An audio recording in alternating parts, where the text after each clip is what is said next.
Hey everyone, so my name is Leon, and today we're going to be talking about episode 13 of Big Brother 23. This episode is an eviction episode, so somebody just got evicted, and we have some brief insight of how the game could go, depending on the alliances, and we could see one alliance that could possibly have the potential to steamroll everybody else in the house. But with that being said, let's jump right into it.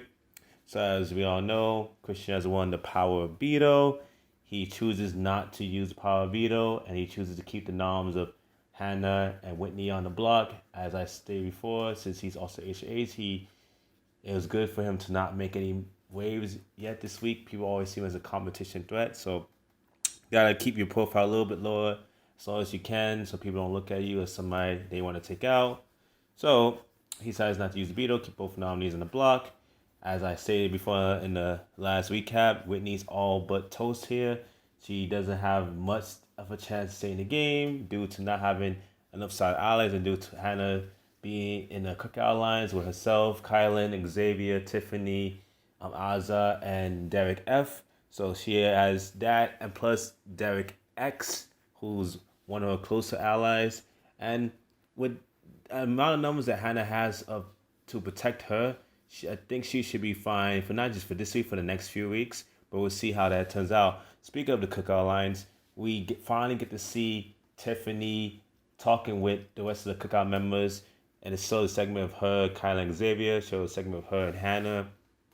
Not only solidifying their final two, but also talking about the future of the cookout lines. Her and Azza, for example. It showed that Tiffany is setting up the cookout lines to be similar to how the brigade was in season 12, where they had their core 4, 5, 6 members, and they also had their core members outside the lines where they can pull in outside the lines. I think is really smart for the cookout to do. So if any of the cookout members were up on a block against a duo, they take out a duo instead of the cookout member, because the cookout members, as long as they get come into jury with 6 versus the 5 remaining members outside the cookout, they are always having the numbers. I think it's really smart, Tiffany, to have that.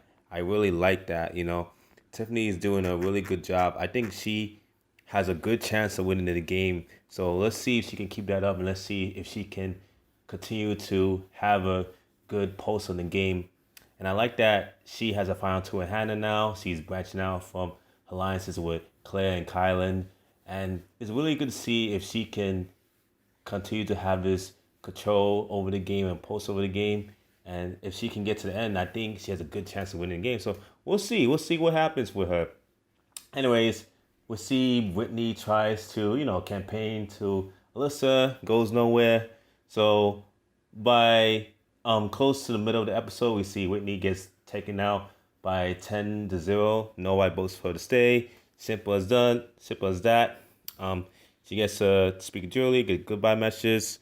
Pretty straightforward episode. But now we get to see our first endurance comp. And also, the team twist for the first week is over. So now everyone's playing individual. So if one person wins HOH, only they are safe, not the whole team. The team twist is finally over, which, is expected because it's a few weeks in and jury's about to start. So I predict there's one more person going to go home before jury, then the jury phase of the game starts. So if the cookout core 6 members can get to the jury, where all of them can get to the jury, they can protect the numbers and really go all the way. So we'll see.